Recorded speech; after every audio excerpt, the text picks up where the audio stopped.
Gareth Davies, how are we, sir? I'm good. It feels early this morning for some reason while we're recording, and I'm a little slow today, so I won't be jumping in. I'm going to take it easy. It felt like a long weekend, believe it or not.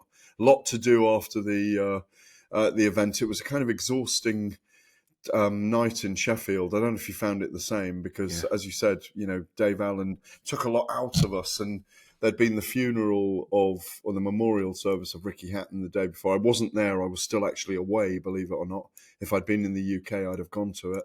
But I watched all of that, followed up on going over it and listening to the speeches of his daughter and his son, and watching all the scenes. Quite incredible. So a very moving weekend. And Dave Allen's reception, the way people were in there, kind of reminded me of what we loved about Ricky Hatton in a way, Yeah, no, it's a perfect way of explaining it. Dave Allen's walkout and the noise it generated from 9,500 sort of packed in to the utility arena. It was Ricky Hatton-esque in terms of the way the people just got behind him. And me and you were just saying before we started recording, in terms of smaller venues, so not the AO Arena or the O2, in terms of those smaller ones, that might be the best atmosphere we've ever experienced, at least the walkout anyway. Yeah, I mean, when he came out to My Way and you thought, is this going to be a short rendition? And he had to walk virtually round the outer rim of the arena, and he walked and he walked. And it was him on his own walking. It wasn't a group of people with him.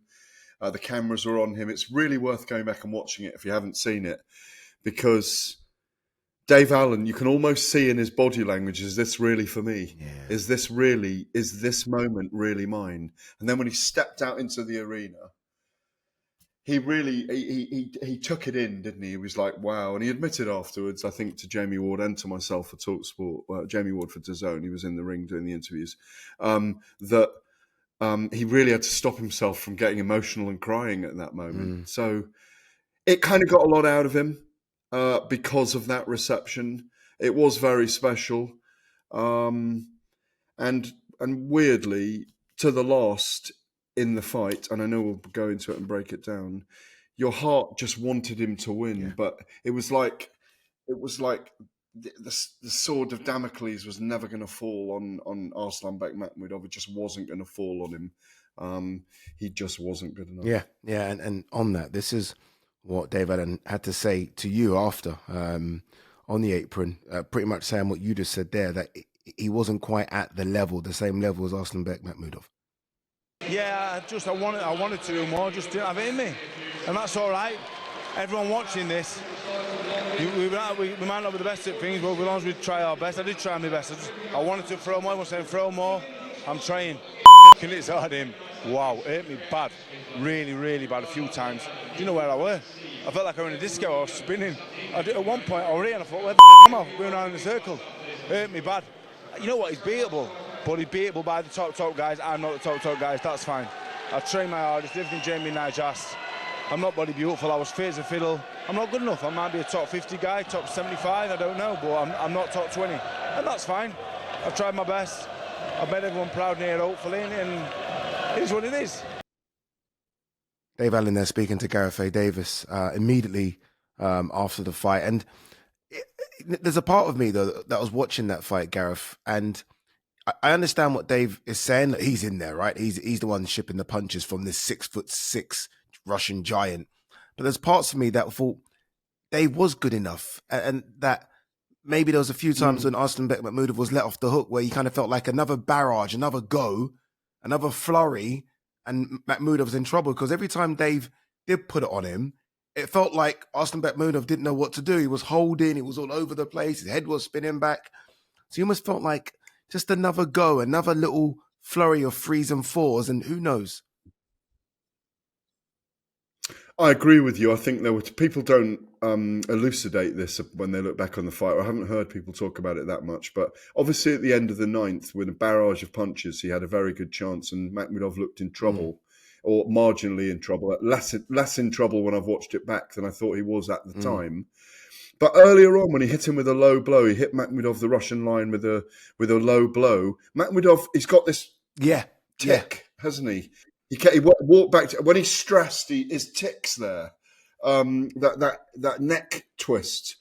And he kept looking over it as his corner. He was unhappy with the body shots. That was around rounds 3 and 4. And you wanted Dave to capitalise on it. And it looked quite good for him at that point. But there were stages after the 9th round, he'd blown himself out a little bit. That's what he explained anyway, even though he said he felt like he'd been knocked around like he was spinning in a disco at times as well. That's what he told me in that quote, obviously.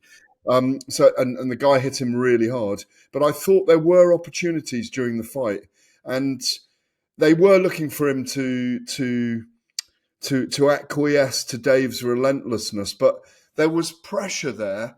But Mcmudov got his jab going, strong right hand, straight right hand. And then after a while, once he knew he was perhaps 5 rounds up, he was happy to lay on the ropes a little bit and hold, and then come through Dave's kind of not particularly active walking him down.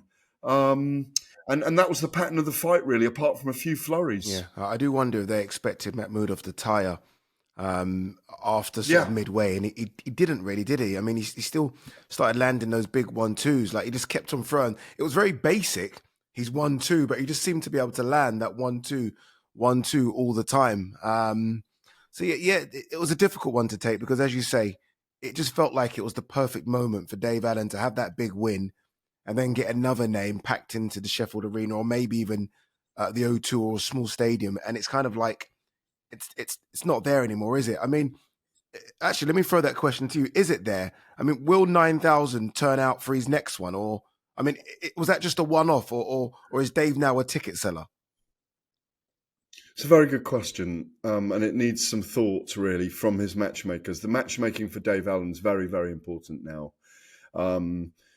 Yes, they could, and yes, if you put him in against Derek Chisora, for example, that fight would sell, but he'd have to fight. I mean, they're probably, in terms of cult figures, cult heroes, they're probably 2 of the most popular fighters in the UK who are active at the moment. Obviously, Tyson Fury, Anthony Joshua, and so on. But the alarming thing is he took so many punches, and Mcmudov is the kind of fighter who he's just top 20 for me right now. Agreed. I don't think he's better than that. Guido Vianello outboxed him as well for many rounds in their fight. And even though some people say, who's Guido Vianello, he's not a bad fighter at all. He was very well thought of when he was a sparring partner for Tyson Fury ahead of the second fight with Deontay Wilder. Really good sparring partner for Fury. And Guido Vianello won, I think, eight of the 9 rounds against Mcmudov before he stopped him on the judges' cards. So the trouble is, when you look at the optics from that last fight for Dave, you just see him marching forward and getting caught quite a lot, which I could see against a Derek Chisora. But I could see him selling out Arena again in a rematch against Fraser Clark for the British title. I know I'm throwing it forward here, and perhaps that needs more discussion, but I could see him fighting for the British title at a 10,000 arena, or even a slightly bigger arena. But that's the problem. If he had won by Cinderella Man stoppage late in the fight, and when he was swinging those punches at the end of the fight and throwing himself off his feet, you just wanted one to land because Mcmudov was exhausted. Then you could have had Dave Allen more realistically against a Derek Chisora rather than an Anthony Joshua or a Deontay Wilder. Carl Frampton, post-fight, we did a little bit on stage, and he said he should retire. Carl Frampton says, like, I've known him for quite a while. Sort of, he came into the gym as I was on my way out of the gym, and that, you know, he takes a lot of punishment. And the thing with Dave, again, look, you were as close to ringside as you can. You don't physically see it on him, do you? I mean, what I mean is that you don't see the damage, do you? He's never bloody nosed, or there's never black eyes or swollen eyes. So it's easy to kind of say, okay, he's been through a hard fight. But when you're seeing those punches rain and the sweat go off his head, he does take a lot of shots, Dave Allen, big shots. And he's always taken big shots from big people. You can go back to Lewis Ortiz and Dillian White. Obviously, he took some big shots from Johnny Fisher. I think it's a stretch to say he should retire because I still think there's some miles left on the clock. But I can kind of see what Carl's saying. That was a great moment, that kind of crowd to maybe say goodbye. Yeah, well, Carl's thinking of Dave when he says it. Yeah. He's thinking of, and the longer fighters are retired, the more they don't like to see other fighters get hurt. True. And because the recall mechanism takes them back to brutal nights. He had some hard nights. Carl Frampton, Leo Santa Cruz, two incredible fights with him. Some big nights. Lee Wood and all these guys. But I mean Lee Wood, or do I mean Josh Warrington? Yeah. I think I mean Josh Warrington. I mean Josh Warrington in a brutal fight. For some reason, I want him to fight Lee Wood. Maybe Carl should come back and fight Lee Wood. But I think he's just being sympathetic towards Dave. I don't think Dave should retire because I think his popularity will earn him, if he's very well matched, as I said 10 minutes ago, carefully matched for 3 or 4 fights, he can pay off his mortgage, open the restaurant. I've always loved him to. Can you not see him as a 100%. Chef in his own restaurant? And talking to the customers. Meeting everyone. I've told him for years. And then training youngsters in the gym and having the White Rhino gym in Conisbrough or Donny or wherever he wants, Doncaster, or wherever he wants to have it. But I don't think it's time for him to go because I think he needs to capitalise on his cult kind of popularity at the moment. That's what I'd like to see him do, but match him very carefully. Okay. A quick word on Mcmudov. I agree with what you said there. Top 20, on the cusp of it. I didn't see anything that kind of like, wow, he's super impressive. But there was, in the immediate aftermath of that fight, talk about an Anthony Joshua fight. I think Jamie threw it to Mcmudov. Mcmudov obviously sold it. I think they asked Frank Smith. He kind of pushed back on it. What next for Mcmudov? I mean, he's a nice guy. Like he isn't what he looks like. He was very. I liked what he was saying on the mic. Like, guys, I've traveled from Russia to Azerbaijan to Canada. Like, my story's been a tough one. I want to thank my mum, my dad, my trainers. I thought he spoke really well, and I'd like to see him in a big one because that, if Dave Allen won, Dave was going to get a big one. I'd like the same thing to be afforded to Mcmudov. I know he's not the same draw, but it'd be nice for him to get another outing. Maybe here, maybe in Saudi Arabia.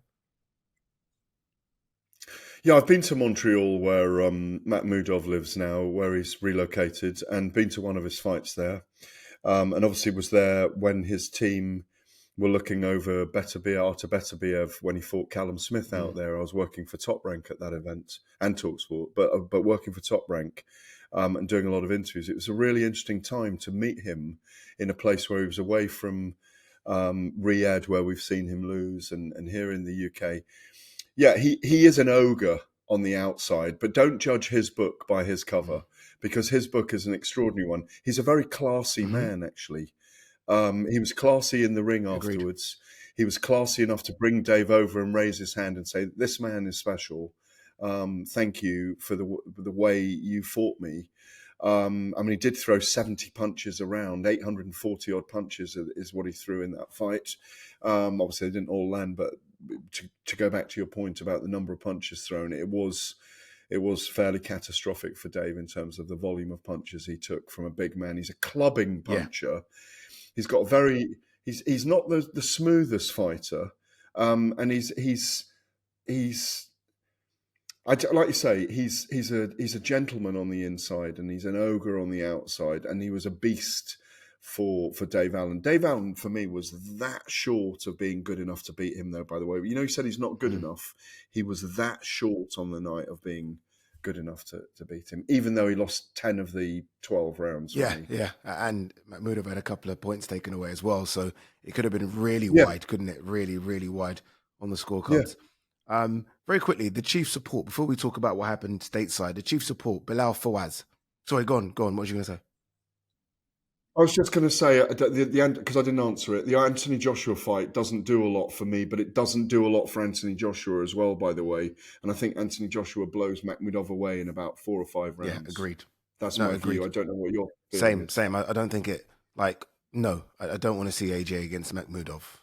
Again, you're talking about someone that's on the cusp of a top 20 slot against a former 2-time unified heavyweight world champion. I want to see AJ have something a bit more telling than that, so AJ knows where he is. Beating Mcmudov, I don't think does anything. Correct. Bilal Fawaz, Yeah. You would have known about Bilal Fawaz for many a year because his story is quite remarkable, and boxing's full of remarkable stories, and he's just like a movie. I know we always say that, but it's genuinely like a movie. And although I do like young Junaid Boston, I was so happy for Fawaz. I guess the MC didn't help in terms of the way he read the scorecards out because it confused everyone. No, really threw everyone all over the place. But happy that Bilal Fawaz has got his moment, and I hope that Matchroom sign him to like a 2-fight deal so he can have a couple more moments. Yeah, I mean, it was read out as though it was going to be a split draw, wasn't it? You know, do I mean a split draw? Split draw, because the way he read it out was one fighter had this, then there was a draw, then it was another fighter. No, that's how he should have read it out. But he read it out like, I'm about to read out a draw here. And Bilal Fawaz didn't realise for about 2 minutes afterwards. Mm-hmm. I think he's an extraordinary character. He's very entertaining. I love his antics in the ring. He's just the right level of showboating, isn't he? Yeah. And he's very much a grown man in the ring. I mean, and he managed to do exactly the same as he did in the first fight, which was bully Junaid. He bullied Junaid in there at times and said, "You can't hurt me. Look at my physicality. Look what I'm capable of." Obviously, he's an expatriated Nigerian. He's a very, very strong. And at 37, 14 years, Junaid Boston Senior. I mean, I've talked about Junaid Boston as a potential world champion in the future, quite a lot. I like his attitude. I like the way he is. And you can say that Junaid had learnt things from his first fight, but he got hurt in the fight. Grant Smith was very clever to buy him an extra 10 seconds between rounds, and he managed to recover and came back. It was a brilliant fight. I agree with you. I'm happy for Bilal. I chatted to him afterwards. He was in the same hotel as me in Sheffield. He's a lovely fella. He's very quirky. But imagine being Junaid Boston and putting all that effort in and you end up with a loss. Yeah. It's unbelievable. I think I had it a draw, by the way, Eddie. Okay. No, I can understand why. I thought it was a lot closer than maybe some ringside observers had it. I feel sorry for Junaid as well because I'm like you. About a year ago, I was like, this guy's going to go all the way to the top. There's something about him. Yeah. But one thing he started doing in the fight, which annoyed me, he started switching orthodox to southpaw. And I'm like, why are you doing that? You don't need to do it. You're confusing yourself. And he switched in the third round and got caught with a big shot. And I'm like, there you go. You got to learn from those things. So hopefully, if he stays with Grant Smith, Grant can kind of just get those things out of him a little bit, and we can just see a bit more, just concentrate on what you're good at. What I'm concerned about, Addy, is how he deals with a fighter who has that physicality again as he goes up the levels, because he didn't seem to be able to hurt his opponent. That was the shock for me. And up to now, he's been a big puncher and he's been a dangerous, spiteful puncher, and it wasn't there for him against Fawaz. Yeah, he's almost stuck between two weight classes. And he can't make 147. Clearly, there's no fat on him, but he's not big enough. You think of someone like an Ishmael Davies at 154. Look at the size of him. Do you know what I mean? And you look at the size of young Junaid, but maybe he'll grow into the weight. Maybe he's still a young man, so we'll see. All right. True. This has been a great start to the show. Let's go stateside very quickly. Jaron Boots Ennis. Eddie's going crazy about him because he beat Usman Lima in a round. He's now the king of the 154-pound division. Eddie said he's the best fighter I've ever worked with, forgetting that he's worked with Usyk and Bivol and Jesse Bam Rodriguez and Katie Taylor and AJ and Shakur Stevenson. I can go on and on and on. Carl Froch. What would you make of Boots' impressive debut at 154 pounds? Well, he's the best boxer that Eddie's ever worked with. So, Eddie is being Eddie, and he's doing a brilliant job. We said it would be a perfect storm when Boots Ennis joined him. Rather like Ben Whittaker, that they are a match made in heaven in lots of ways because they're able to have these brilliant skits that they can do. I think what Boots Ennis proved is that record of his, it's not a fluffed record. It's genuine. 35 wins, undefeated, 31 stoppages. He was brutal against Usman Lima, who's not the best in the division, but he certainly could have given him a test. But there's no messing around with Boots Ennis. It does set up a super fight next year with Luis Ortiz, who obviously has to fight Erickson Lubin with this WBC super Virgil welterweight Ortiz. title first on November the 8th. Sorry, did I say Luis Ortiz? Yeah, because we've been talking about the heavyweights. Not Luis Ortiz. I think Luis Ortiz would probably still beat Boots Ennis and Virgil Ortiz combined. Virgil Ortiz. Thank you for correcting me. I've done that a few times actually because I was watching Luis Ortiz in the build-up to Dave Allen, and man, he was a lot better than people talk about him now. By the way. Yeah. But anyway, that super fight's brilliant next year as long as Virgil Ortiz, which I expect him to do, comes through Erickson Lubin. That's good because we need super fights in 2026 because we've got nothing announced yet in that frame.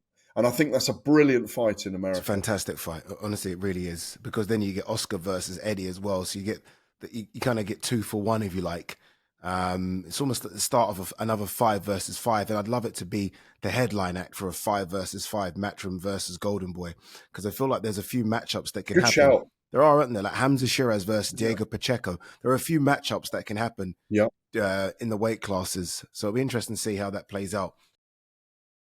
All right, we're less than 2 weeks away now from a really big fight in the heavyweight division. October 25th, O2 Arena. Joseph Parker, recognized by many as maybe the second best heavyweight in the world right now, alongside Agit Kabayel, takes on the Danger Man. They're calling him the Ipswich Deontay Wilder, Fabio Wardley, who came through a grueling fight with Justice Hooney that he was losing, but then found that one-hitter quitter in the final round. And here we are, Joseph Parker versus Fabio Wardley. Winner likely to take on Alexander Usyk. So this has a lot riding on it. How are you feeling? A couple of weeks away, less than 2 weeks away, Gareth. How are you feeling this one plays out? 2 nice guys of boxing, but 2 guys desperate to get their hands on real gold, if you like. Yeah, it's a really good fight and a really good matchup. And, the more you think into it, of course, if you know your boxing and you're involved in boxing a lot, you tend to pick Joseph Parker, who's probably 2 levels better than Justice Hooney and quite similarly boxes his way through a fight and then lets his hands go. Look what Justice Hooney did to Joseph Parker. And so what Justice Hooney did to Fabio Wardley. So you expect Joseph Parker to be able to handle Fabio. But as some of his cheerleaders are saying, people like Derek Chisora, don't sleep on Fabio Wardley. And he's got no reason to say this, but Fabio Wardley's got that equaliser. Like you say, Ben Davison calls him the Deontay Wilder of British heavyweight boxing because he could pull out a big punch and knock anyone out. Look what he did to Fraser Clark in that second fight in Riyadh. Disfigured him horribly. So it's a knockout we don't want to have in our minds anymore. It's that bad. It's that horrible. So I'm really looking forward to it. I'm looking forward to the fight week build-up. I'm looking forward to stirring it up between them. I don't know if you have sat down with them and done a gloves are off or whatever it's called. Not gloves are face off, off. But the round table interview. The face-off. I'm looking forward to how they are together. I don't imagine they're spitting bullets at each other or kind of putting blood on each other at the talk cups. But it's a really good fight. It's an amazing night for Fabio Wardley when you think how far he's come so quickly. And for Joseph Parker, he needs to stay in the win column. I'm not sure I believe yet that the winner of this is fighting Alexander Usyk. I hope so. But I don't hear those soundings from Usyk's camp. I think we're all just making that up. No, you could be right. I think it's more likely that Usyk vacates and they pick up a title. The winner gets elevated to championship status. On what you said there about Fabio Wardley and his story and his journey, it is incredible, isn't it? I mean, I think most people said or believe that he could become British champion. And that was maybe the ceiling, right? A British champion because he looked at the world level at the time and it was like, okay, you're not going to get past AJ or Fury or Usyk, those Parker. All of a sudden, we are on the cusp of him becoming a world champion, and he first laced up the gloves 10 years ago. I mean, it's incredible. It's a mockery, actually, of the sport, isn't it? Really? Yeah. Well, I think he's built for it, and we've seen that. I mean, if you go back, what's happened for him is that, again, perfect resonance and timing. But boxing's so much sport, and life is about timing, isn't it? There's the right place at the right time and all those kind of things. Money, ego, and timing. He's got no big ego. He works really hard. The timing's perfect for him, and the money's there for him. So the motivation to be a top heavyweight is there, because he really came to the fore at the beginning of the Riyadh season investment in heavyweight boxing. You think, he and David Adeleye, people weren't saying that he was going to smash David Adeleye in that fight, but he was brilliant on the night. He really held his nerve in a shootout together, and put Adeleye away. And Adeleye took a long time to recover from that. The fight of the year contender with Fraser Clark, followed by the rematch. He had that fight of the year contender, which pushed him out there to people going, wow, this kid can really go for it. The win against Justice Hooney, pulling it out of the bag. He's a massive lump. He's got the tiniest ears you've ever seen. He's got a very softly spoken voice. He's got everything. He's got everything in my view, and he's a heavyweight. So he's come along at the perfect time, and we may end up saying that this is a guy who, you never know, Usyk may decide to fight him if he wins against Joseph Parker.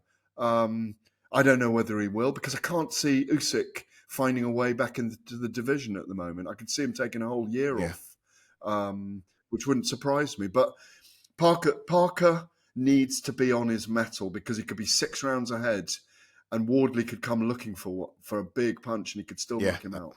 Joseph's been knocked out, remember? This is the thing, and he's been knocked down as well. Let's not forget Zhili Zhang, Dillian White. We've seen it. Joe Joyce, of course. Wow, you forget about that fight sometimes because of how well he's recovered since then. So we have seen him hurt a few times, Joseph, and he is going in there with a real big puncher. I guess you could say that Wilder was a puncher and Zhang was a puncher, and he overcame those fights. Are we in a bit of danger if you're Joseph Parker of talking about Itauma? Look, we don't know the context. I'm guessing someone asked him the question, but he did say that he would fight Moses Itauma December 13th if he came through Fabio Wardley. Is that dangerous? I mean, should he just kind of like ignore those questions and say, look, my full focus is on Fabio. We'll talk about Moses after the Fabio fight? Well, it's a statement of intent, isn't it? He's maybe serious about it. There's absolutely no way, even if he knocked Fabio Wardley out in 3 rounds and 4 rounds and barely took a punch, that he's going to step in against Moses Itauma in December. I think it's just a statement, as I say, a statement of intent. What he believes, that if he needs to project to fight Moses next year for a world title, then he's up for it.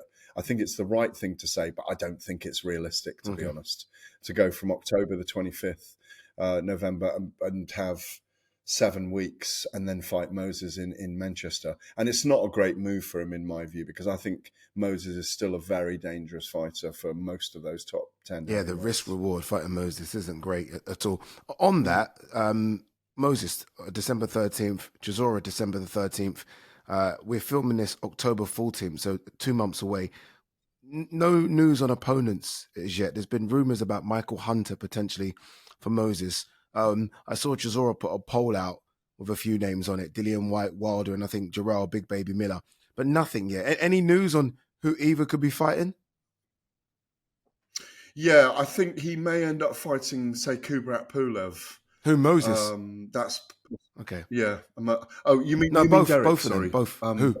Both. So I did see that Derek put out those 3 names. I think Moses could end up fighting. I'd heard in the background it was Afeir Jagba for a while, but obviously he's out of the picture now. I thought that was the perfect opponent. Big puncher, big guy, very powerful Nigerian. He's had ups and downs in the heavyweight division, based in America. But I liked that because there was a bit of jeopardy there. Kubrat Pulev knows his way around the ring. A 44-year-old Bulgarian is not a bad opponent for him right now. I've kind of revised my view a little on Moses Itauma in the way the heavyweight division's shaping up at the moment. Feels like the brakes are on a little bit everywhere this year. Apart from Usyk and Dubois, it's felt like the brakes are on. Like someone's the juggernaut's going downhill, and they're in second gear, and the brakes are on because they don't want to let it off. Let the momentum, let the kinetic energy go through the division, and I think it's made me think about they should take their time with Moses, forget about the records. In the last few weeks, I've been revising my view on it. I think it might be someone like Kubrat Pulev. It might be a Michael Hunter. I don't think that does a lot for him either, because I think he outboxes these guys. Yeah. I think Derek. I think Derek will. Well, I'd like to see Derek fight a Deontay Wilder or someone like that, really. But I'd like Deontay Wilder to fight Anthony Joshua in Chaos in Lagos. Oh, sorry, I said it. That's absolutely where Deontay Wilder and Anthony Joshua should go right now, in my view. Even though Wilder's teasing a fight in January, and it doesn't look like Joshua. Same. I've seen that as well, that Wilder's saying it. On the Moses Itauma thing, I couldn't agree more. Like, now that we know he's not going to break the Mike Tyson record, and now that the division is somewhat stalled, then just build him up slowly. I just don't know how the fans are going to react to it, because I think everyone, at least the fans, have already built him up as the next thing. And I don't know how they're going to react to him fighting a 44-year-old Kubrat Pulev when the division is kind of loaded at the moment with good names. Like Martin Bacoli's still there somewhere in the abyss. So I feel like there are names out there, and if he fights a Kubrat Pulev, it's going to be interesting to see the reaction. But who knows? Kubrat Pulev, big, strong, experienced, won't fall down, but I'm not quite sure. I'm not sure. I think Moses gets him out of there in 2 or 3 rounds, frankly. I think the trouble is right now, he and his team are caught between a rock and a hard place, because he does need rounds. That's why, Michael, the other thing that's happening with Moses, he's reached that kind of pinnacle at the moment at a very young age in the heavyweight division, where everyone wants a big payday for fighting him. So I think the negotiations are probably quite tough as well. And he's not a ticket seller. So I'm not denigrating what Frank Warren's doing or what Francis Warren or George Warren are doing, but I was a little surprised they're going to Manchester. Maybe it's because they have an agreement with the Co-op Live Arena, but I'd like to see him get built in London a little bit more. That's what I'm looking forward to, just to reverse up the hill with the juggernaut for a moment, you and I. That's why I'm glad Parker and Wardley's at the O2 Arena, because I love that venue for big heavyweight boxing. Are they smart? Final one on Moses then. You're right about the ticket selling. We haven't seen it. It could be, but we haven't seen it. Is that why Chisora's on the card? That's quite smart, isn't it? Because automatically, you've got someone that is a ticket seller. Yeah, but we need Derek in a fight where you go, oh, he's got a chance against him. So, look at the performances he pulled out against Joe Joyce and Otto Wallin. I mean, the Joe Joyce result is debatable in terms of how it was scored. I think it was slightly controversial. But we need Derek in a fight that gets something out of him, because presumably it's going to be a goodbye. He's not going to fight for a world title, I don't think. Or maybe they find someone who he can fight a world title for. Isn't he mandatory for one of the belts at the moment? Yeah. So, who does that put him in against? Frank Sanchez. Forget that. Doesn't really sell, does it? Doesn't really sell. It needs to be someone that it's a shame. Jerome Miller? Dillian White. Jerome Miller, maybe? Yeah. I think that's good call. Yeah, that's it. That's the guy. Jaron Miller. Yeah. Lots of noise in the build-up. They had a go together when we were in Turkey at the International Boxing Association press conference. I remember being between them that day, and along came Shannon Briggs as well. And wow, I felt I was suddenly in the land of the heavyweights. I'm a medium-sized guy, and wow, when I look back at the pictures, they are enormous. Big boys. Those two fighting. That's a really good call. That would 100% sell. Jarrell would sell it. They would flip tables. They would do everything to sell it. They know exactly what to do. Yeah. Those boys. We'll wait and see. Hopefully we get an announcement in the next couple of weeks. All right, let's talk Callum Smith, who looks like he will be going stateside to take on the very dangerous David Morrell. But he was a studio guest alongside Simon Jordan and Spencer Oliver in the Talk Boxing studio earlier this week. And he spoke about why he isn't fighting the WBC light heavyweight champion, David Benavidez. I think the next fight has to be either Morello vacate, and the belt puts me in a very good position for the world title. So I have no intentions on vacating. So it's a good fight. It's a fight I like, a fight that does motivate me. I think he's a good fighter. good slick southpaw. So now I'm looking forward to getting my teeth into camp. Because when I spoke to you when we did up front about 18 months ago, you talked about what you were going to do next, and you wanted to be able to become a two-weight world champion, and you'd only take meaningful fights. And of course, you then go in with Josh Boazzi and do the number one Josh Boazzi. Why is Anthony Yard fighting David Benavidez and you're not? He was asked and I went. In all honesty, there was a lot of misinformation around the time, but I was offered the fight off PBC, not the Saudis. Right. And it wasn't a great offer, to be fair, so we started trying to negotiating. Then I got a phone call off Eddie saying Turkey Benavidez is fighting in Riyadh, he wants to try and make the fight. So I said, well, great. That was the last I heard. I left it to Eddie, and then I was away with these, and I seen on my phone the Yard fight has happened, and I think they kind of knew what they paid me for Boazzi, so the money'd have to be similar or more, and they obviously offered Boazzi. Let me make the question more pointed then. Does it not give you the arsehole that, given the fact that you've beaten potentially what people consider to be the form fighter in the light heavyweight division, right, the one that most people were tipping to be having a shot at a world title, you've gone in and beaten him, and someone else is getting an opportunity to do what you wanted to do. You considered coming back and only coming back to have meaningful fights and only coming back to be a world champion, right? Which is what you and I talked about 18 months ago. And someone else has been given a shot. Doesn't that get up your nose a little bit? Yeah, definitely, because the Benavidez fight is a fight that I want. I've been vocal about that. I think we were both world champion at 168 at the same time, and it's a fight I always thought would happen. We were both big 168, so I thought we both ended up at 175, which we are now, and he's got himself the WBC title. But I don't know, I think I'm in a good position regardless. I'm WBO interim champion, and I think that fight will happen, providing I come through my next one. I think the Benavidez fight will always be there. Now, there's a Bivol fight, there's other big names in the division, and it's more just a case of not just jumping because the offer comes. I'm in a good position, whereas before my last fight, if I got offered the fight, I jump at it because there's no other opportunities out there for me, whereas I think now I was in a bit of a better position. And I said, I'm very, very confident the Benavidez fight does happen in 26. Simple, money. He just clearly said it there that PBC offered him a certain amount to fight David Benavidez. It wasn't Riyadh season money. And that's, I guess, look, it all comes down to pounds and pence, dollars and cents for a lot of these fighters. And if he knows what he got paid for the Boazzi fight as part of Riyadh season, and he hears the number that PBC are putting on the table for him to go to America and fight David Benavidez. Callum Smith's been around a long time. He's earned good money. He knows his value. He knew what he got paid for Canelo. He knew what he got paid for Beterbiev. He knew what he got paid for the World Boxing Super Series final against George Groves. He knows his worth. And David Benavidez is a big fight.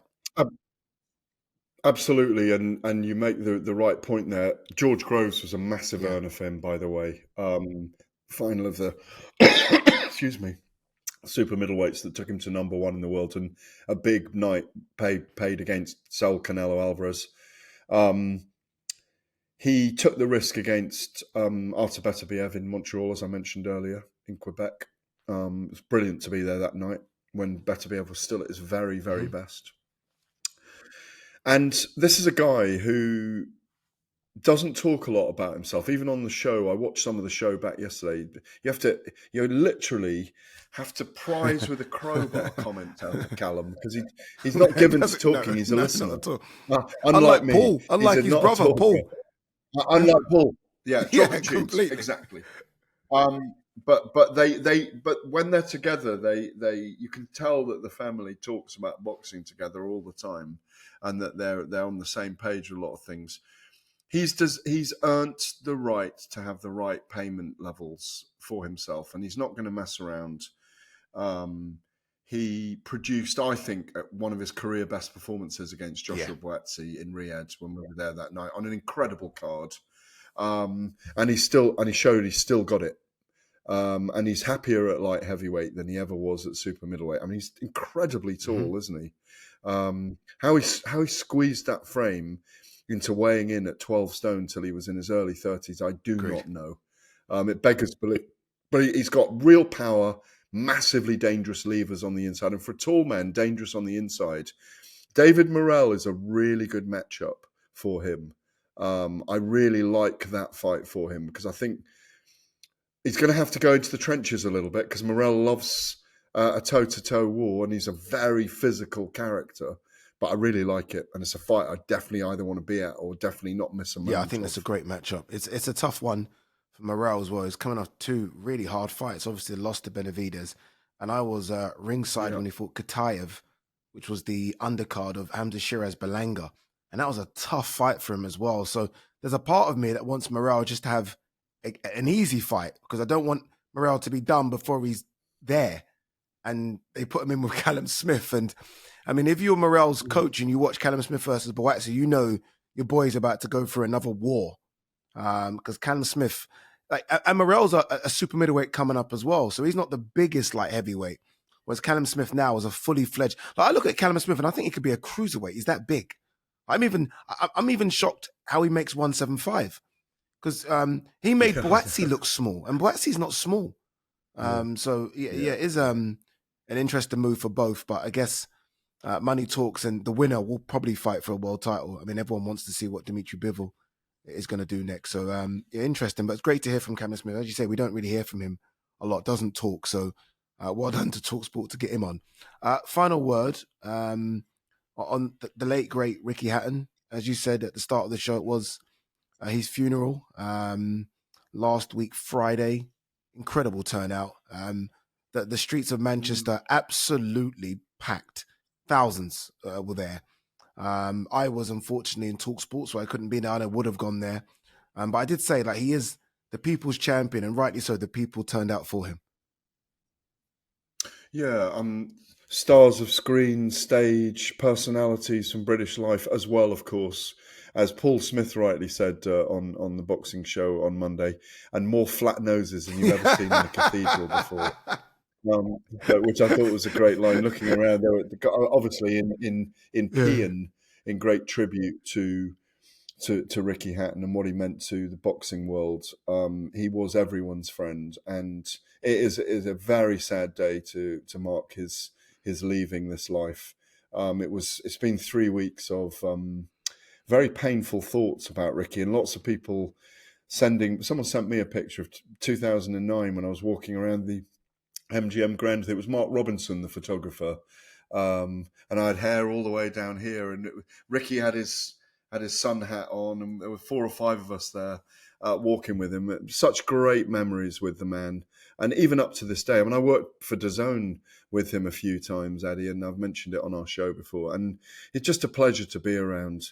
And and I think he would have had a little smile, a cheeky grin, and a bit of that little cackle, the lickle cackle that he used to have at seeing the turnout for him, which obviously great tragedy for his family. Very, very moving speech by his daughter Millie about that her unconditional love will always be there for her father, but that he won't see her graduate from school and university and have children. That's the reality of this scenario. Also, I thought a great eulogy by Adam Smith. I thought that was fantastic as well. Some great words. Obviously, Adam Smith would have covered his whole career, I'm guessing. So would have known him quite well. Yes, he did. We both did. He did cover an entire career. Yeah, definitely. So as you say, great turnout. It was great to see a lot of, as you say, the faces from the world of boxing, media, sport, everything. Everyone turned up. So great send off for Ricky Hatton.